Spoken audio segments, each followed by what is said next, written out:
This is not only an attack against me, but against any senator who dares to be outspoken.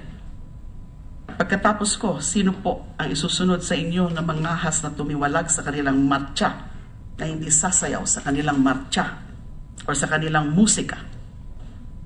That is why, ultimately, this is an attack on the Senate as an independent institution. We cannot let anyone use the misfortune of this nation in this drug crisis to advance personal or political agendas. We cannot let anyone use the drug crisis we are now facing to silence all dissenting voices. If we let anyone do this, there will be no single voice left to warn us of our backslide to the depths of barbarity. We do not want a situation where not a single dissenter is left to remind the people that they have just traded the drug crisis with another one, the crisis of our failed humanity as a nation.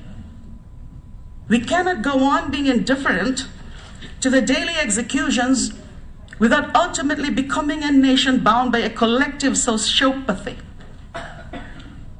The day has already come when we can no longer tell who is morally wrong among us. The 9-year-old street child sniffing rugby, or the policeman who shoots the child in the head for sniffing rugby. This is our descent as a nation into the darkness that these men have created for us. Of course, we must face this drug crisis as a nation. So many have already fallen as victims, both in the number of drug users and in the number of ruined families.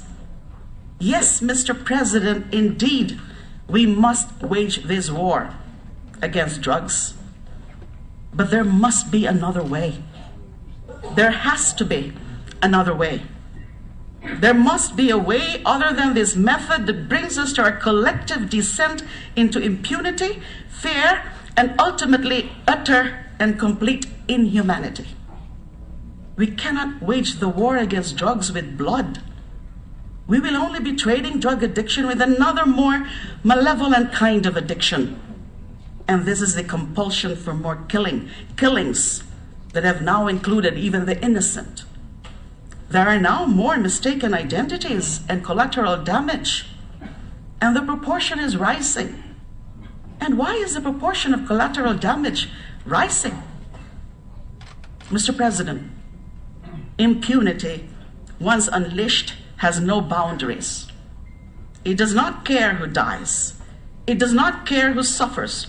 It does not care who the victims are. Impunity has no sense of right or wrong. It is as amoral as it is immoral. As a human rights advocate and human being, I plead to the government, this administration, and to the president. There must be another way. There has to be another way. We must find another way.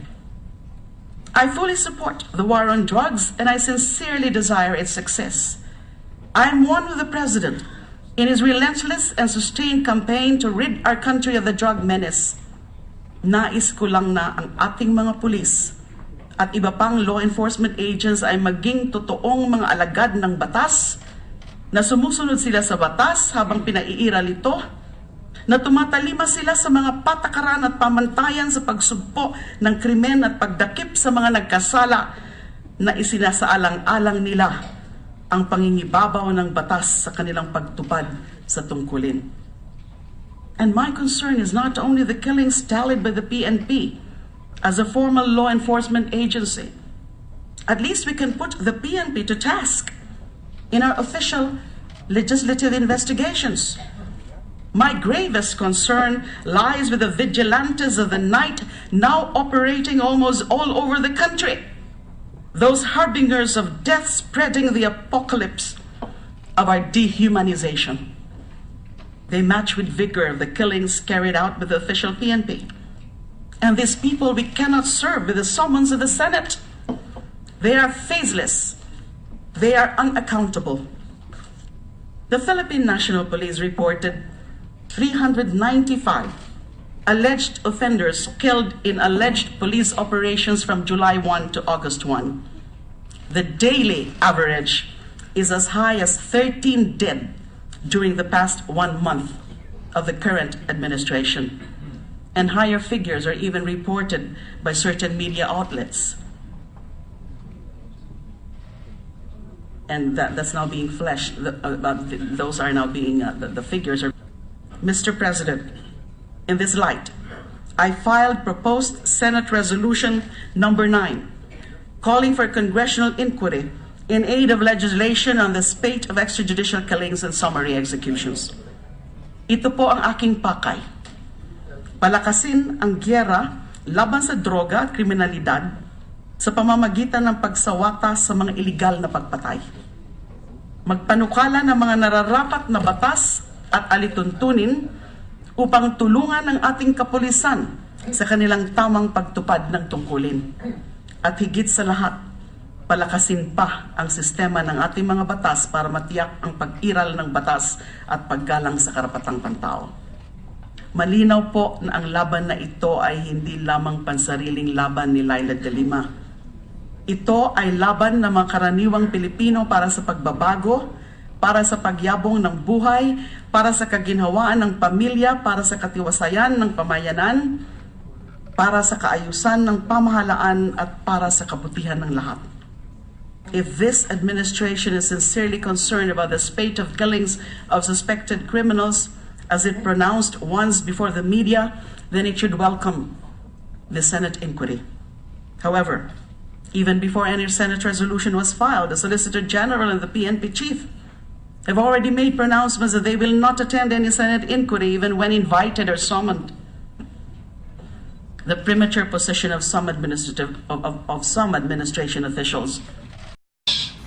Certain members of the administration are saying, hindi dapat ito unahin na Senate na investigasyon. That doesn't mean it's an attack on the Senate. It is freedom of speech. It is simply saying sa laki ng problema at dami ng problema, siguro, i-monitor natin oversight sa human rights, pero in the same manner that our colleague is appealing, listen first, investigate first before judging her. Let me make the same appeal for our president, but actually he doesn't need it. Let me make the same appeal for the PO1s of this country. Those who are making 15,000 pesos only when the cost of living is 25,000 to 35,000 in our major cities. Those PO1s who we tell, hulihin mo ang pusher. Those PO1s who we tell na pag may barel, labas mo rin baril mo, barilin mo rin. Those PO1s who sometimes come home in a casket, or kung hindi man sa casket, in the old administrations, not just the Aquino administration, in many administrations, would come home, nilabanan ang sindikato, anong baon nila pag-uwi? Suspension. At sasabihin sa asawa, wala silang gagawin. So I'm not against investigations, Mr. President, but we have limited time. Napakalaki ng opportunity natin to build this nation. So it's up to each and every chairperson. And I believe in every one of you. Ano bang uunahin ninyo? Now, if the former Justice Secretary and our colleague can come up with facts and not speculation, there are facts, as in the killings. But inimbestigahan din ba niya na isa to? Or is she telling us, ayaw imbestigahan to ng polis? Kasi kung ayaw to imbestigahan ng polis, ibang usapan yun.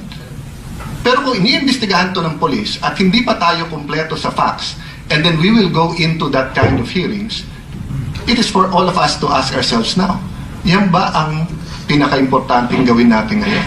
Yan ba ang pinaka-urgent? And let me also pose this question to all of us, Mr. President. Hindi lang naman po yung mga pulis ang nakabantay at nanonood sa atin ngayon.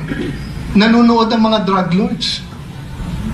So if there's unintended consequences, like for example, I don't think the Justice Secretary intended to attack the Senate when he attacked one member.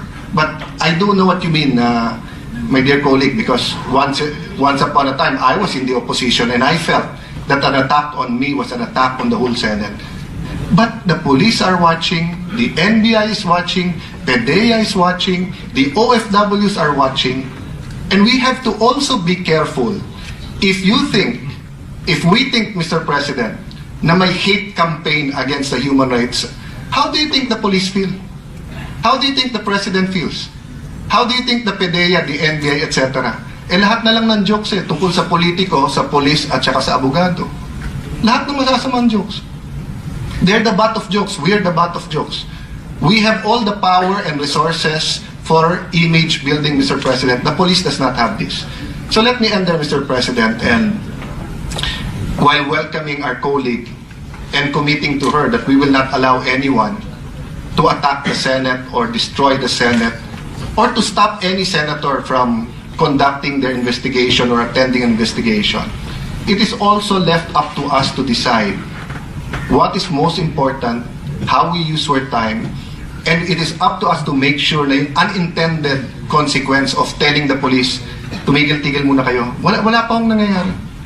Lastly, Mr. President, naunahan na nga tayo ng Malacanang Many of our colleagues here, which both of us talked to during the last 3 months, have told us, I mean, Senator Soto, Senator Recto, Senator Gordon, many of you have proposed rehab centers. You predicted. The President continues to be amazed that more than 100,000 people are surrendering. Ang problema, anong gagawin mo sa mga nagsusurrender? Mga to, yung iba user lang, yung iba addict. Yung addict, pagka walang pupuntahan, babalik at babalik kahanap ng droga. Ang problema, Mr. President, kung hindi ako nagkakamali, shabu is now 200 to 400% more expensive than it was a month ago.